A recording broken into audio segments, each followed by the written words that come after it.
and train crew who intercepted the attacker. I would like to draw particular attention to one member of the onboard crew who ran towards danger, confronting the attacker for a sustained period of time and stopped his advance through the train. He put himself in harm's way, suffered grievous injuries as a result, and remains in hospital today in a critical but stable condition. On Saturday, he went to work to do his job. Today, he is a hero and forever will be. Mr. Speaker, there is now a live investigation into what happened on Saturday night and the events that led up to it. I am therefore limited in what I can say today without putting successful prosecution at risk, and I am sure that all here agree that there must be one priority right now, and that is bringing the person who committed this horrific crime to justice. However, I will share what facts I can. At 7:42 p.m. on Saturday evening, police were contacted about an incident on a train travelling from Doncaster to London, with reports of several stabbings on board. The quick thinking of the driver saw the train diverted to Huntingdon Station. Within 8 minutes of the first 999 call, police had boarded the train and brought the attack to an end. 10 people were taken to hospital by the ambulance services, 8 of whom had life-threatening injuries. A further individual later self-presented at the hospital. 3 people have now been discharged, whilst 8 remain in hospital. I know that everyone in this House wishes them the swiftest and fullest recoveries possible. And I would like to thank the staff at Cambridge University Hospital for their life-saving care. I can confirm, as was reported over the weekend, that Operation Plato, the national police identifier for a terrorist attack, was declared. However, it was rescinded once the incident had been contained. The British Transport Police remain the lead force in this investigation. They stated yesterday that while counter-terrorism policing were initially involved, they have found, and I quote, nothing to suggest that this was a terrorist incident. At the scene, the police made 2 arrests.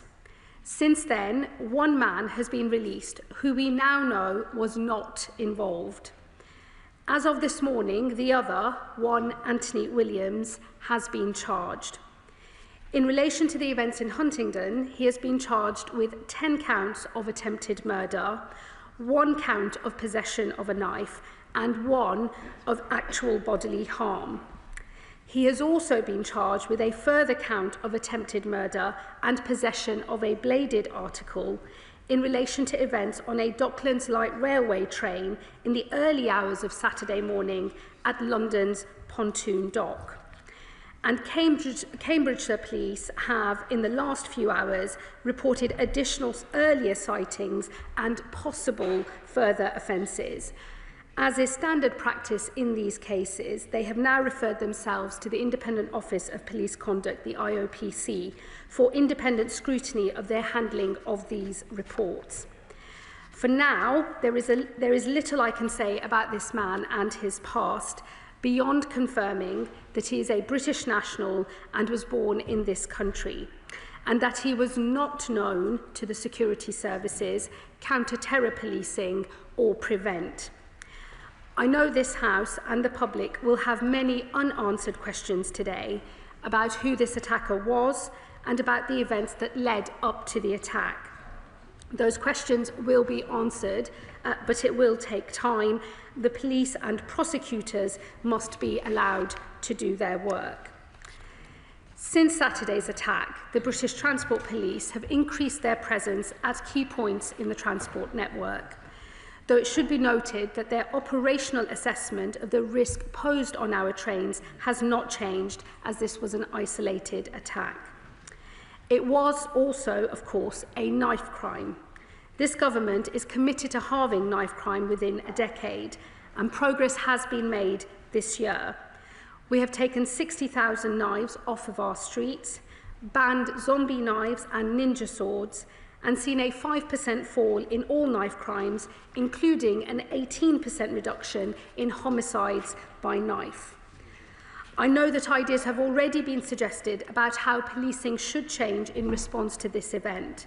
Once the facts are known, we must examine what more might have been done to stop this horrific attack from ever occurring, and whether there are measures that we must now take to better protect the public on our streets and on our trains. However, that must be done when all of the facts are available to us. Madam Deputy Speaker, the thoughts of the whole House are today with the victims of this horrific crime, their families and their friends, and all affected by what happened on Saturday night. The sickening act of the man who committed this crime was the very worst of humanity. But the actions of those who responded, who ran towards danger to save the lives of people they did not know, was the very best of us. I know we all share in paying tribute to their extraordinary bravery today, and I commend this statement to the House. Shadow Secretary of State Chris Phil.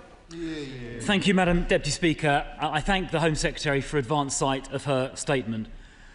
Our thoughts are with the victims of this appalling attack and their families, as the Home Secretary quite rightly said. I join her in paying tribute to the emergency services who responded so fast, and to the brave interventions by members of the public and the train staff that prevented an even worse tragedy from occurring. They are truly heroes. This attack has horrified and shocked the whole nation. People simply travelling by train were indiscriminately attacked. The horror the passengers experienced will likely stay with them forever. Anthony Williams has now been charged. As the Home Secretary said, he had been involved in previous incidents in Peterborough and in the early hours of Saturday morning was also allegedly involved in an attack on the Docklands Right Railway in London. Will she confirm, as I've been told, that police in London knew Williams' identity following that? And if so, were Cambridgeshire police informed so they could track him down? In essence, I'm asking, were there any opportunities to have prevented this from occurring? The Home Secretary said that Williams was not previously known to the security services, counter-terrorism policing or Prevent. Can she also tell the House if Williams was previously known to the police more widely or to mental health services? Mr. Speaker, this all comes just weeks after a murderous Islamist terror attack on a Manchester synagogue and just days after the horrendous murder of Wayne Broadhurst by an Afghan asylum seeker, both using knives. Although homicide has thankfully fallen by about 15% since 2010, and as the Home Secretary said, knife crime has fallen in recent years, every homicide and every knife attack is one too many. I saw, together with the Police Minister, the grief this causes at the funeral of a 15-year-old girl, Eliane Andam, murdered in Croydon just over 2 years ago. So, speaking in general, not in relation to this incident, does the Home Secretary agree that knife crime and knife homicide are still too high and we must do yet more? Does she agree that more knife crime offenders should go to jail? This is important because when offenders are in jail, they of course can't attack the public. Does she agree we need to ensure more people who carry knives, especially where they use them to threaten others, are jailed? I know of course there are pressure on prison places, but by deporting more of the 10,000 foreign nationals in prison, we could create more space. Madam Deputy Speaker, we also need to take more knives off our streets, and that means we have to dramatically increase the use of stop and search. A study this year by Professor Lawrence Sherman, the Met's former Chief Scientific Officer, found that raising stop and search levels in London to 2011 levels would lead to a 1/3 reduction in knife homicide. Some people complain that stop and search is used disproportionately in relation to some groups, but when measured in relation to the offending population, the disproportionality disappears, as set out by a recent Policy Exchange study. So, Madam Deputy Speaker, we should triple the use of stop and search to get knives off our streets and introduce year-round surge policing in the top 5% of high crime hotspots, which will of course include many train stations. We must also use technology more. There is work underway at the Home Office, which I know about, to develop technology to scan for knives at a distance, which it is hoped can distinguish knives from keys or mobile phones. And this, of course, could help police rapidly identify those carrying a knife in a public place. I wonder if the Home Secretary could provide an update on that development work, either straight away or, if you prefer, perhaps in writing later, because I really do think it could make a big difference. Finally, Madam Deputy Speaker, retrospective and live facial recognition can also identify wanted criminals, including those involved in knife crime. In Croydon Town Centre, the borough which the Police Minister and I represent in Parliament, in the last couple of years, around 200 wanted criminals, including 2 wanted rapists and others guilty of knife crime, who would not otherwise have been caught, were arrested using live facial recognition, and crime in Croydon Town Centre, including knife crime, has gone down as a result. The images of innocent passers-by are immediately and automatically deleted, addressing civil liberties concerns. So I really do hope the Home Secretary agrees and the Police Minister agrees that rolling out this technology nationally will have a dramatic impact on improving public safety, and they will certainly have my full support if they choose to do that. Madam Deputy Speaker, I know everyone in this House wants to see knife crime eradicated, more today, I'm sure, than ever before. So I hope the House will also support the tough steps needed to eradicate knife crime, because we owe the victims of these appalling crimes actions as well as words. Secretary. Thank you, Madam Deputy Speaker, and can I thank the Shadow Home Secretary for his remarks, and in particular, as he opened his response, I know that the bravery of all of those who faced this attack on Saturday is something that has unanimous support across this House, and I thank him for the spirit in which he reflected that. He will know, in relation, as I said in my opening statement, in relation to the events in Peterborough, they are now the subject of an IOPC investigation. It's important that I don't say anything that seeks to get ahead of that, but I'm sure all of those questions will be answered in the fullness of time, and it is standard practice where there has been contact with police in the run-up to an event like this that those matters are referred to the IOPC to investigate and consider. He'll also know that I can't say anything in relation to the suspect who's been charged and any prior history or indeed any mental health issues, because that would also be facts that are material to any future court proceedings, and it would be inappropriate for me or indeed anybody else in this House to comment or speculate on those matters today. And I would just ask that the words of the Speaker at the opening of this part of our session are remembered as we pose questions today.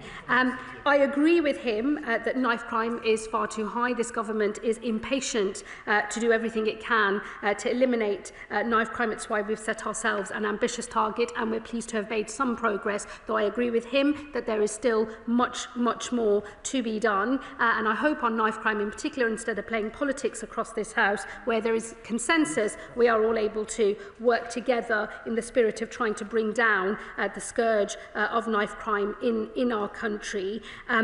As I say, the numbers have gone in a positive direction, and I hope he will welcome that and work with us as we seek to make more progress. He referred to sentencing in particular. I do have to say, Madam Deputy Speaker, I think it's disappointing when members opposite do not reckon with the scale of the crisis in our prison system. This government inherited a prison system on the brink of collapse. It has meant difficult decisions ever since we have entered office in order to prevent this country from running out of prison places entirely. He will know that this government has deported more foreign national offenders since our term of office than was the case in the previous record under the previous government.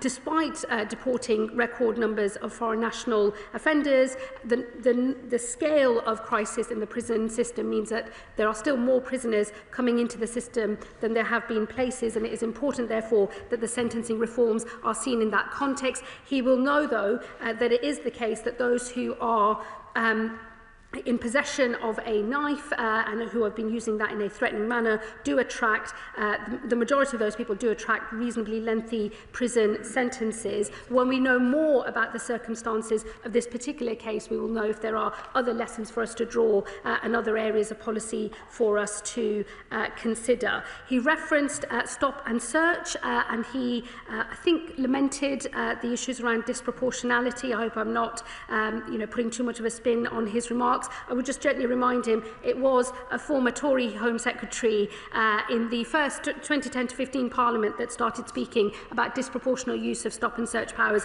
and changed the rules around stop and search to reflect the disproportionate use of that power back then. That has been the record of the previous government, but I hope he will recognise that the police already have the power to use stop and search indiscriminately where the intelligence suggests that that is required. That is an operational decision for police chiefs, and of course the decision as to whether to stop and search someone where there are reasonable grounds and suspicion is an individual operational decision for individual police officers. This is a well-used power, it is a well-understood power, it is an important power that is in our arsenal for tackling criminality, and this government fully supports its lawful use. Let me also say on live facial recognition, it's this government that will very soon be consulting on a new legal framework to underpin the use of live facial recognition.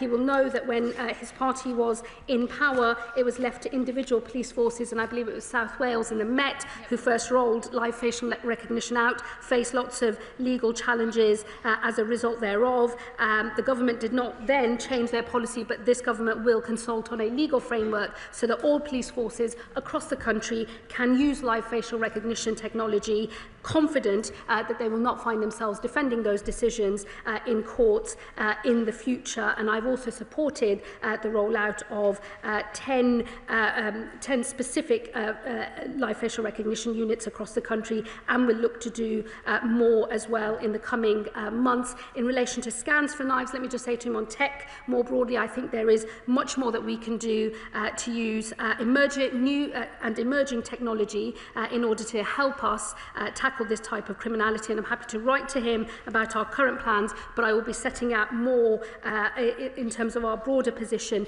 in the coming weeks. Madam Deputy Speaker, knife crime is a terrible, terrible crime. It claims far too many lives in our country. It is important that we keep doing everything we can to bear down on the damage that knife crime causes and provide pathways for those who get caught up in the carrying of knives. That is an important bit of policy that we will carry on working on. But in relation to the attack that we are talking about primarily today, I do urge the House that before we draw broader policy conclusions, we wait until more of the facts are known. Select Committee Chair Ruth Cadbury. Thank you very much, Deputy Speaker, and I thank the Home Secretary for all her remarks, and also the Secretary of State for Transport, who's here today, for her comments on the media this morning. And I share, as all members of this House do, their concern for the victims and their families, and her recognition of the heroism of so many in this tragedy on Saturday. On behalf of my colleagues on the Transport Committee, I would like to pay particular tribute to all the staff of Avanti West Coast and Network Rail who responded so quickly, and in particular to the train driver who reacted so promptly to get the train to Huntingdon in order that the emergency services could meet it, and also to the onboard staff member who is in hospital after protecting passengers. Now, I know that people may be nervous of travelling by train now, and I thank the work the government and the police services have done to ensure additional police presence at our rail stations, as I saw at Waterloo as I came on my way in here earlier.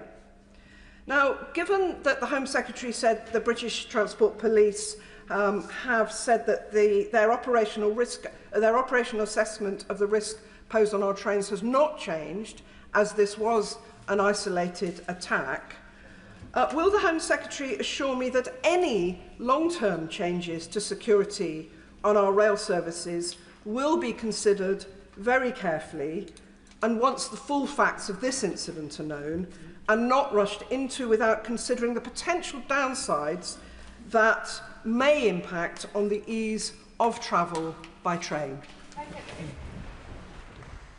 Well, I thank my honourable friend for her question. It's always a balance in terms of ease of travel for millions of people every single day and making sure that people are safe. And of course, this government, the Transport Secretary and the rest of government will make sure that any arrangements we have, whether we remain with the current arrangements or anything that might change in the future, always strikes the right balance. That's the most important thing. But for now, based on our current understanding of this attack, the risk assessment has not changed. And although we're providing more reassurance to people so they feel safe getting on the trains in the aftermath of this attack, at this point there are no proposals to go further, but we will of course review that once more of the facts are known. Liberal Democrat spokesperson Max Wilkinson. Thank you, Madam Deputy Speaker. This attack has left 11 people in hospital, one of them a member of the train staff who is in a critical but stable condition. My party's thoughts are with all those affected, the victims, their loved ones and everyone who witnessed such a shocking event. We also want to thank the emergency services and rail staff for their swift response, as well as the passengers who intervened to prevent further harm. After this sort of incident, Madam Deputy Speaker, it is vital the police are given the time and space they need to establish the full facts.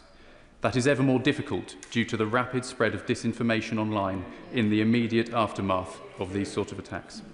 Within hours, social media was flooded with speculation over the ethnicity and race of the perpetrator, inciting racist and Islamophobic comments. And when communities were still reeling from the horror of this attack, certain political figures on the hard right, including members of the Reform Party, were already seeking to exploit the incident for political gain. Desperate to involve themselves in the tragedy, they reached for their dog whistles. They threw around baseless opinions on levels of crime when facts were available. They were shamelessly trying to turn tragedy into yet another excuse to whip up fear and sow division. The Shadow Home Secretary's comments today also veered into that realm. Never is an opportunity to blame foreigners missed. That is beneath contempt. At moments like this, those who aspire to leadership must calm fears and attempt to unite, not inflame tensions. Does the Home Secretary share my view that while knife crime must be tackled forcefully, it's important that all of us must respond with arguments grounded in fact rather than trying to stoke fear? Can the Home Secretary confirm whether the government holds data on violent incidents involving knives or sharp instruments where 3 or more victims were harmed in a single incident? If so, what is the trend over the past 2 years or any other time frame the Home Secretary has data for? And finally, the Home Secretary has said that the individual was not known to anti-terror police or Prevent. But when the facts are known, will she confirm that proper lessons will be learned about individuals who may pose a risk, be it as a result of mental health issues, an obsession with extreme violence, or other relevant factors?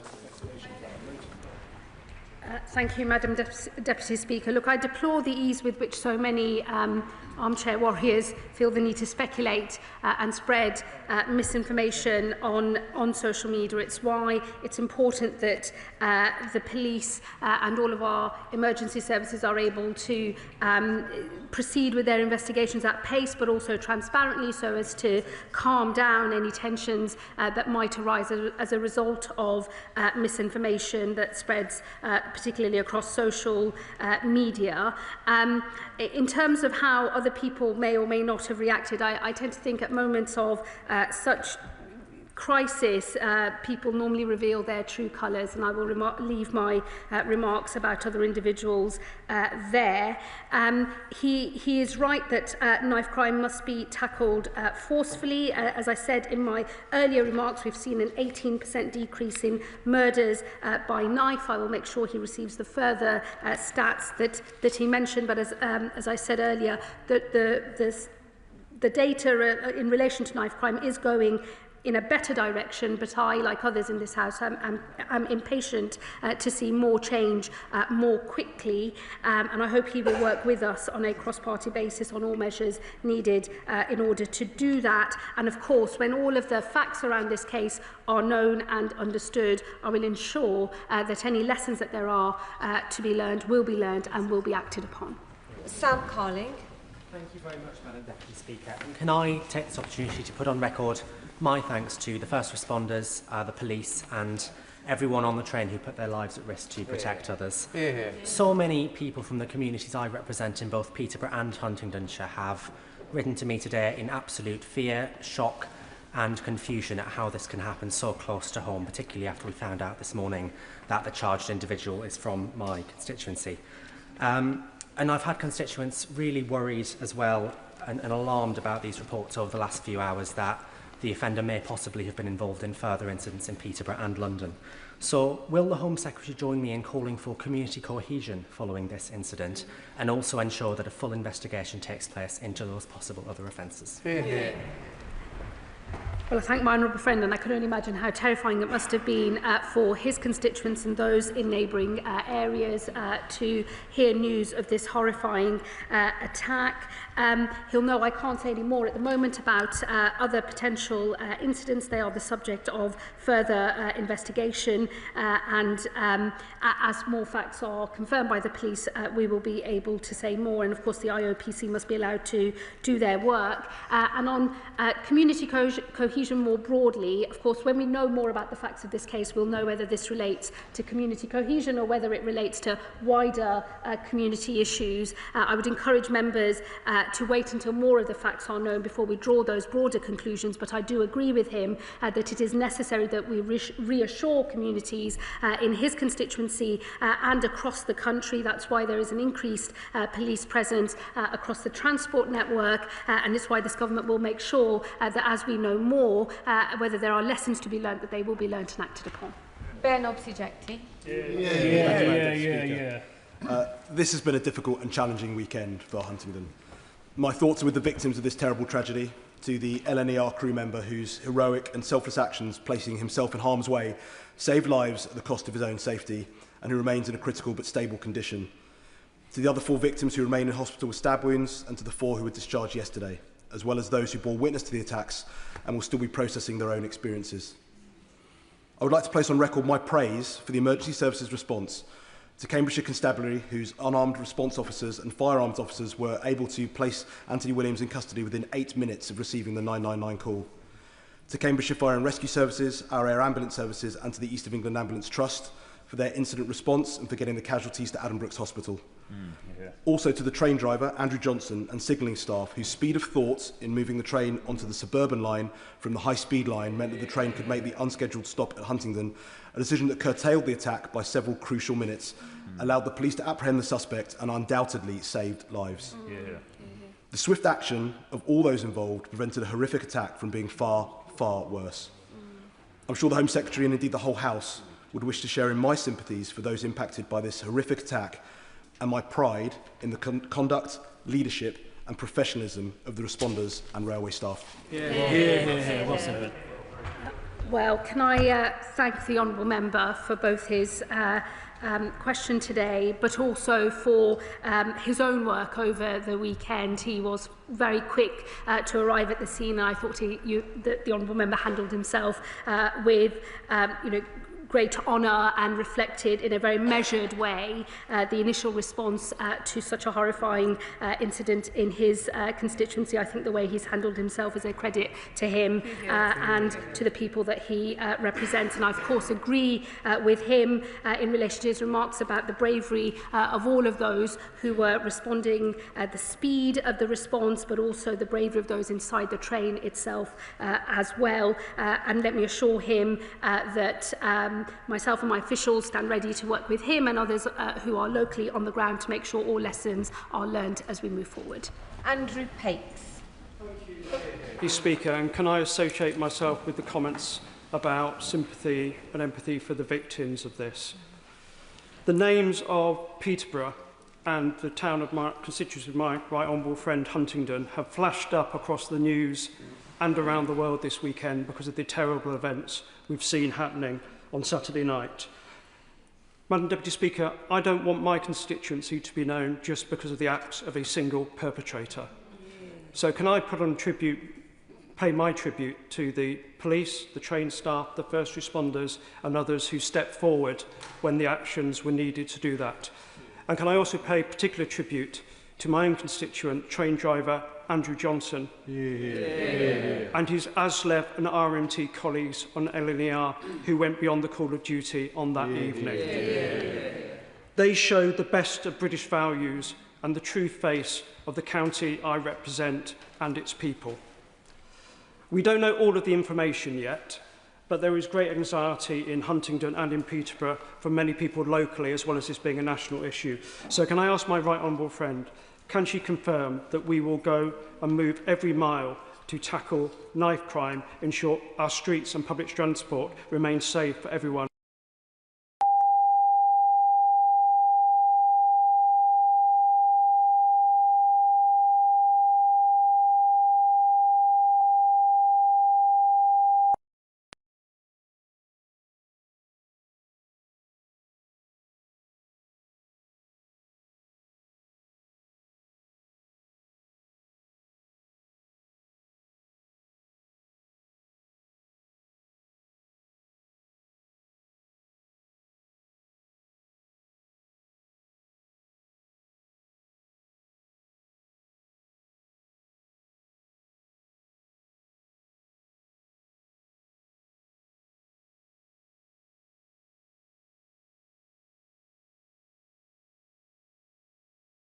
And they reacted with immense bravery and undoubtedly saved countless lives. Dame Karen Bradley. Thank you very much, Madam Deputy Speaker. And can I thank the Home Secretary for her statement and associate myself with the tributes that have been paid to the emergency services, the train crew, and our thoughts with the victims. When we have more information, I'm sure my committee will want to look at, at what actually happened and learn lessons from it. But can I draw the Home Secretary's attention to our current inquiry on new forms of radicalisation? And can I ask that if there are things that come out of this inquiry that are relevant for my inquiry, my committee's inquiry, that we make sure that we learn those points and include them as soon as possible? Well, can I thank the Chair of the Home Affairs Select Committee for the points that she has just made, and I look forward to working with her closely as we learn more of the lessons once all the facts in relation to this case are known. She is right more broadly, Madam Deputy Speaker, that we are seeing many new forms of radicalisation in this country and across Europe and North America in particular as well. And it is important that we are always stress testing and challenging the response that government has to tackling those new forms of radicalisation. It will need a change, I think, longer term in our understanding of what motivates serious violent behaviour, and I'm sure that is work that she and her committee will continue with, and I pledge to work with them as we try to tease out more answers to these particular problems. Florence Shalami. Thank you, Madam Deputy Speaker, and I want to associate my remarks with everyone who's made powerful tributes to both the train driver, the staff and members of the public, and I think this demonstrates why it is really important for us to have more than one person on the train. The train guards play a vital role in protecting passengers. My constituency is home to both Vauxhall and Waterloo, busy mainline stations. In under 6 weeks, we're going to have millions of people travelling on the public network service coming home for Christmas. Those people need to be reassured that train travel is an efficient and good way in terms of travelling across the country. My honourable friend, the Home Secretary, mentioned that there will be additional resources across the network for the next few weeks. Will that go on into that busy Christmas period?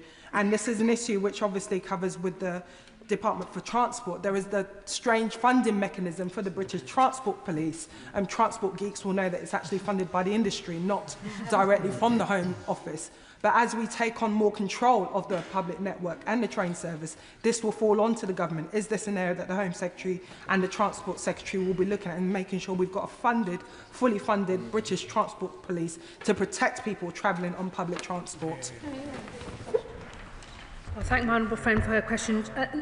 The first thing I would say, Madam Deputy Speaker, is thankfully incidents as we saw on Saturday are very rare. And our train system is, generally speaking, very safe, and millions of people use it every day without incident. So we have a strong base, I think, to build on. But of course, given what has happened and the horrifying nature of the attack and the indiscriminate way in which victims were stabbed whilst on that train on Saturday, it is important, I think, that British Transport Police have made that decision to increase police presence across the railway network. It's an operational decision for them as to how extensive that is and how long that goes on, but we have a very good working relationship with British Transport Police. I've been very impressed with their response to this attack. I've been working very closely with them over the weekend. I do pay tribute to them and all of their officers, and I will be led by British Transport Police in terms of the operational decisions that they are making. On the wider policy questions that she raises, as more of the network is nationalised, I will of course pick up those conversations with the Transport Secretary. Charles. Deputy Speaker, more generally on knife crime, isn't there a disconnect though between what magistrates are able to do? For example, under the Restriction of Offensive Weapons Act, somebody can get a custodial sentence, let's say 51 weeks, and yet under the government's current sentencing bill, there will be a presumption that a 12-month custodial sentence will not be required. So I just wondered what the Home Secretary might do to try and get around that, to ensure that the magistrates do have more powers, more sentencing powers, given that, yes, possession of a knife is not the use of a knife, but clearly the one so often, sadly, does lead to the other. So there's clearly a legislative disconnect, and I hope the Home Secretary will look at that. Thank you. Well, can I thank him for his question? He will know the average sentence for threatening with a knife is actually more than a year. It's around 15 months. It wouldn't be caught by the presumption in the current sentencing bill. I would also say to him, it's a presumption within the sentencing bill, not a blanket ban on sentences of under 12 months. There is still discretion for judges in all cases, and the bill does set out the circumstances in which that presumption can be overridden. It will always be a matter for the independent judiciary based on the facts of the case in front of them. Thank you, Madam Deputy Speaker. I start by joining others in expressing sympathy to all those who have been affected. My thanks to the emergency services, the members of the public who got involved, and of course that train crew who acted heroically to protect their passengers. The Home Secretary will understand that there is given the developments today and her statement on the incident in East London in Pontoon Dock in my constituency, there's a great deal of anxiety and fear amongst my constituents of West Ham and Beckton. I'd like to place my thanks on the record my thanks to the police for their engagement this afternoon with me. What assurances can she give to my constituents on the safety on public transport, particularly in East London, where we have a lot of smaller, unstaffed, open access, Dockland-like railway stations that are used and are essential to the daily life of my constituents? Well, my honourable friend will know I'm limited in terms of what I can say, given it's a live police investigation. The police have obviously confirmed some of those facts already, but their investigation must be allowed to continue without further speculation. But he makes a good point on, and I can well understand why people in his constituency or those who regularly use this particular station will feel concerned. It is why BTP have increased patrols in order to provide additional reassurance to the community. We have nothing that suggests that that was a particular location of interest at this point, and I hope that that does reassure his constituents. Yes. Could I echo tributes to train staff and to the emergency services, to her and her team, who I'm sure were working flat out all weekend. Obviously, the case is going through an investigation, but could I urge her to, given the events of Saturday and the run-up to Saturday night, could I urge her to bring together police chiefs to talk about information sharing and any further resource they require? And, Madam Deputy Speaker, I'm happy to admit we should not have diluted stop and search, but could I now urge her to look again at stop and search? Northern Ireland is much more permissive, and Section 60 does need to be reviewed. Well, can I thank the honourable gentleman for his question and for his remarks. My experience over the weekend in terms of the different police forces and different emergency services who responded to this attack is actually that they work together very well. And I was very pleased to see that level of coordination, especially when different forces are responsible for different things. But, you know, at the start of this incident, counter-terror police were supporting the investigation. That was stood down. But if it had needed to be stood up again, I know that that would have been almost instantaneous as soon as the request was made. So my initial experience of and impression of the collaborative working has been very positive, and I do pay tribute to everyone involved in that over the weekend. On information sharing, I will take that away because I think that, and reflect on what he said, it is important, especially when there's such a huge incident taking place in the country with lots of information going out through different forms, that we make sure that there is complete coordination. If he has any specific concerns in relation to this incident, I'll be very happy for him to write to me, and I will ensure that I respond, but I will pick up that conversation with the NPCC and others as well. And look, let me just reassure him on stop and search. I think this is a very valuable tool that the police have. I will always want to see it used wherever it is appropriate to do so. My understanding and my conversations with police so far suggest that from their operational perspective, the powers they have work quite well. But of course, I will always be open-minded and be willing to look again at any of these issues should the advice from police change, or should the experience that we have of the way that the powers are used change as well. Picture.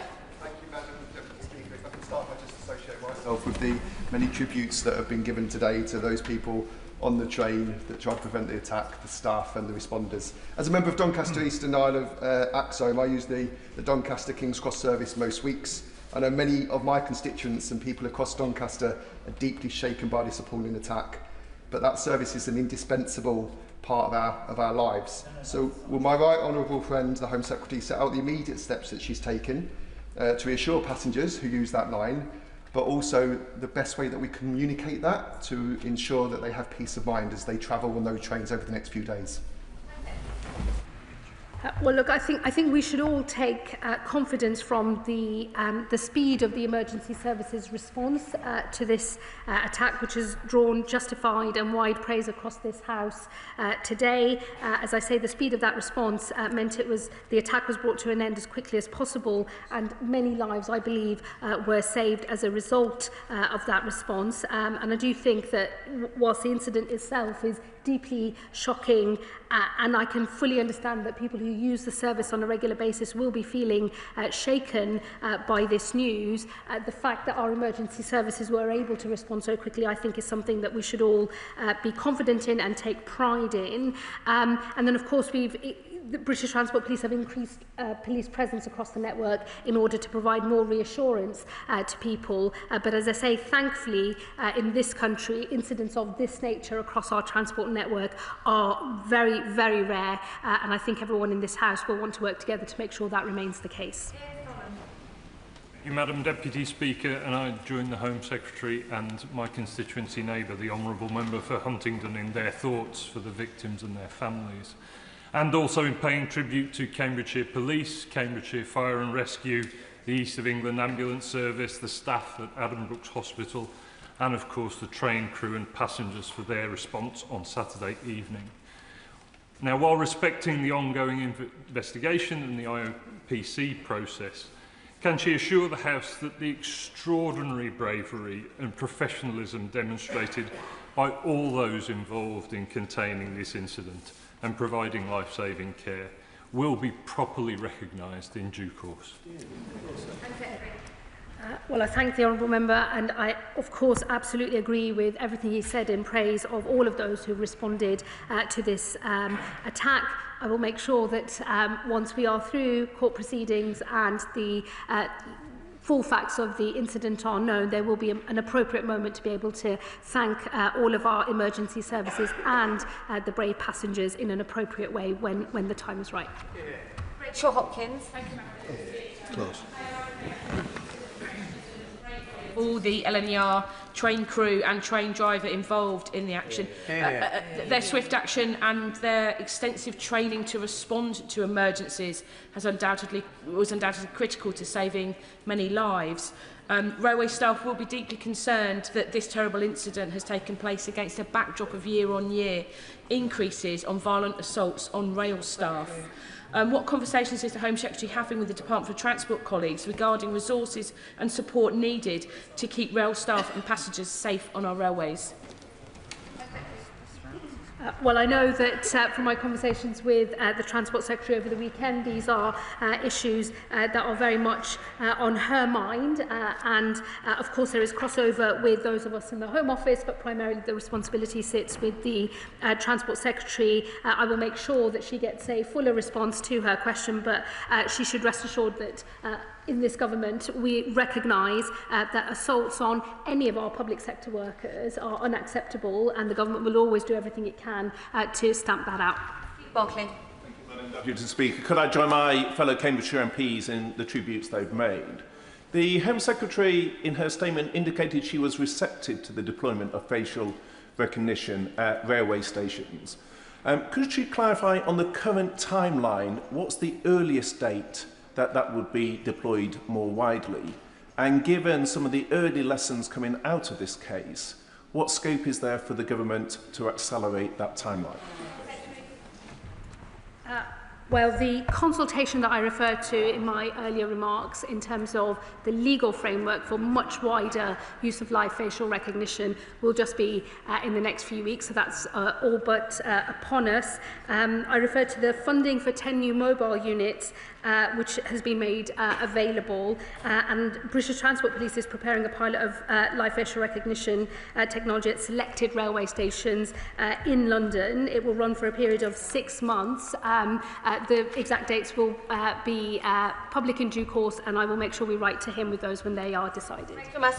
Thank you, Madam Deputy Speaker. With LNER headquartered in my constituency of York, I have written to David Horn, the Managing Director, to offer my support to him and pass on my best wishes to his crew. I also want to put on record my thanks to the signallers who made it possible to shift the train onto the line, who are also based in my constituency of York. Last summer, I sought to amend the Crime and Policing Bill with an amendment to provide greater protections for transport staff in the light of the increased risks they are facing. With the bill about to enter committee stage in the House of Lords, will the Home Secretary look at my amendments again and ensure that we do provide those protections for transport staff? Honourable friend, I'll happily discuss with her the content of her earlier amendment, and even if not accepted for the bill, I'll ensure that the policy question that she's raising is picked up by our colleagues in the Transport Department. We are running out of time, so I'll ask the questions to be short and, of course, the answers as well. Stephen Gethings. Madam Deputy Speaker. Madam Deputy Speaker, can I put on the record our best wishes to the victims and our thanks to the emergency services and railway staff who did a remarkable job. I know she can't comment on the case in particular, but one concern that I have is around the speculation and disinformation that is rife on social media. Can she make it her job to maybe have a conversation with the social media companies, because that kind of speculation does no service to the victims or to the police who are pursuing this issue? The most important thing is that official sources of information are able to be as transparent as quickly as possible, so the vast majority of this country that doesn't just get its news from social media knows what is happening. Of course, there'll be a role for the Online Safety Act in future as well. Thank you, Madam Deputy Speaker, and I do thank the Secretary of State for her statement and for bringing it to us so promptly. I use LNER every week to come to this place, and I always knew the staff were great, but I didn't realise they were heroes. And I think the response we've seen from both the staff and the public on the train really was the best of Britain. But I think the response of social media was absolutely shameful, if I'm honest. Absolutely shameful. And it shames us as a country, actually. Yeah.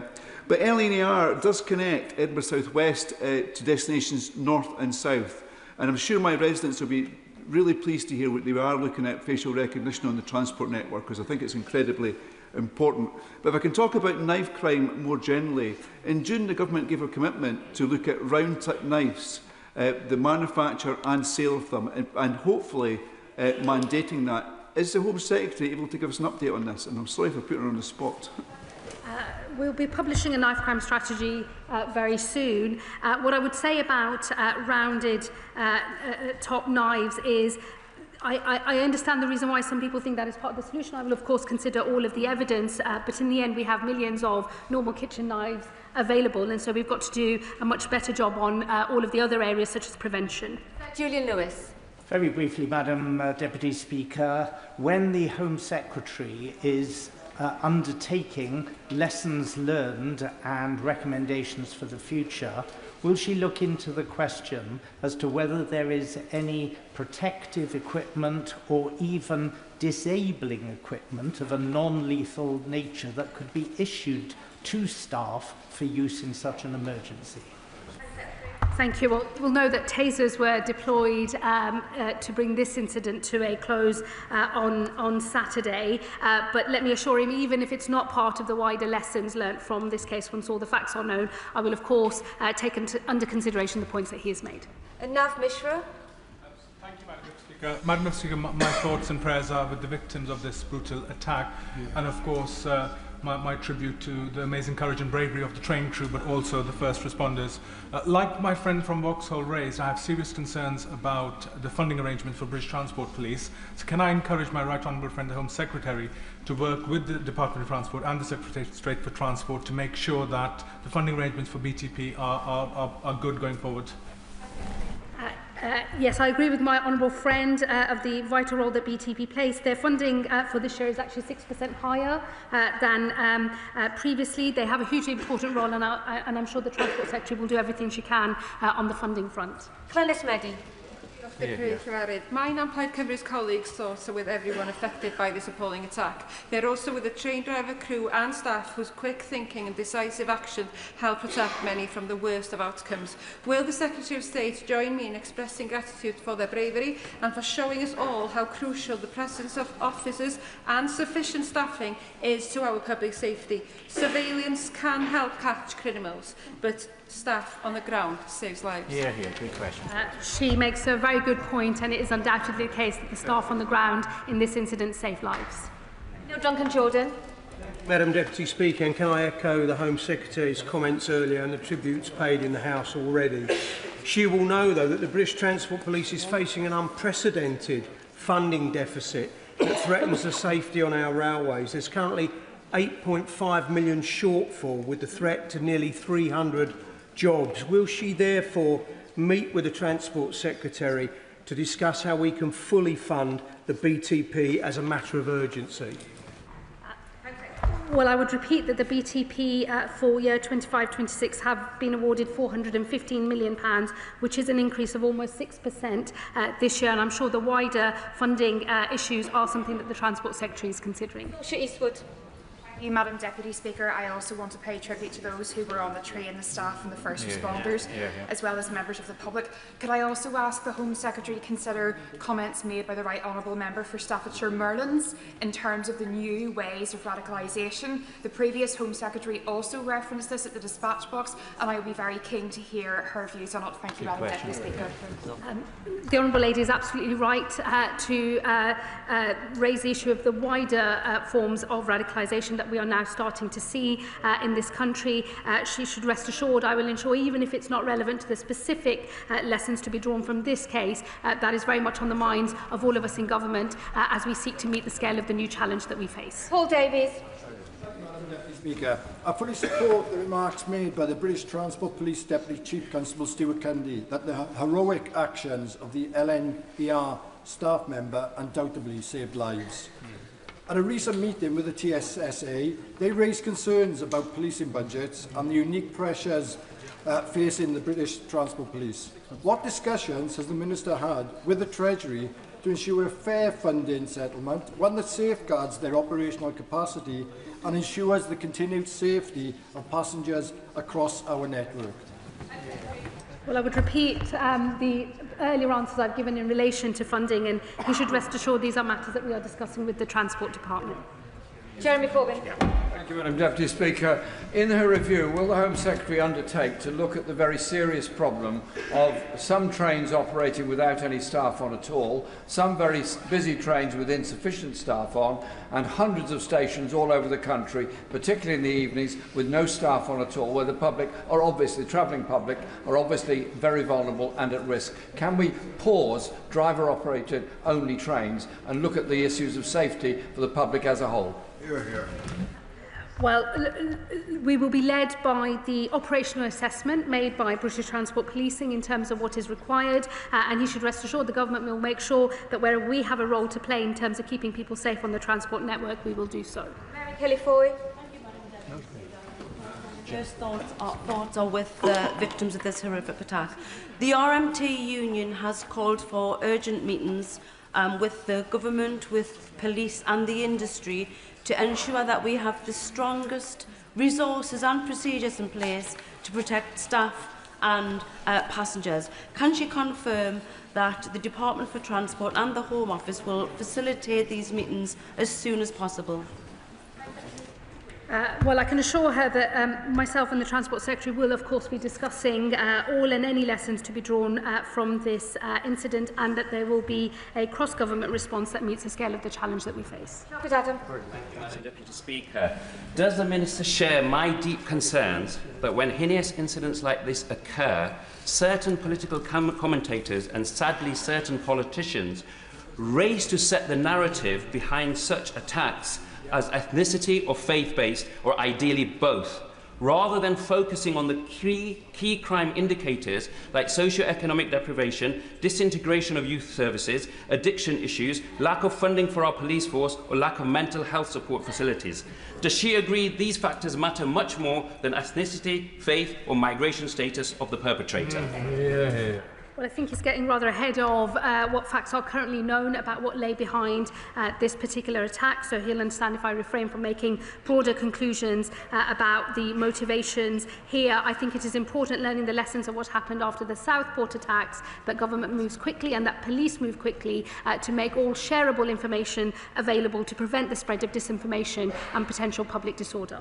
That is the end of the statement on the response to the Huntingdon train attack. I'll give the front benches a few moments to shuffle over. Order, Ruth Cadbury. I ask that the record be corrected. I inadvertently said Avanti West Coast. I must have been thinking of the derailment and not the tragic incident, which was, of course, on LNER. Thank you so much for the correction. Now duly on the record. Please seated. Is it really a point of order, Jim Shannon? There isn't. In my constituency of Strangford today in Portavogie, a young man was killed in a knife attack. And I think perhaps maybe in order for mention that there, and perhaps the House would join me. Mr. Jim Shannon, that is very important, Mr. Jim Shannon, but we cannot continue that statement. It has now concluded.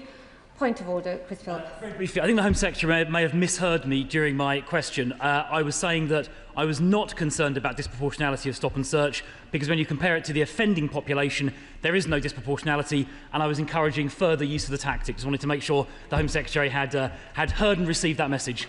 The Home Secretary has most definitely got that on the record. I will now continue with the business of the day. The clerk will now proceed to read the orders of the day. Public Office Accountability Bill, second reading. Now. Prime Minister to move second reading. Thank you very much.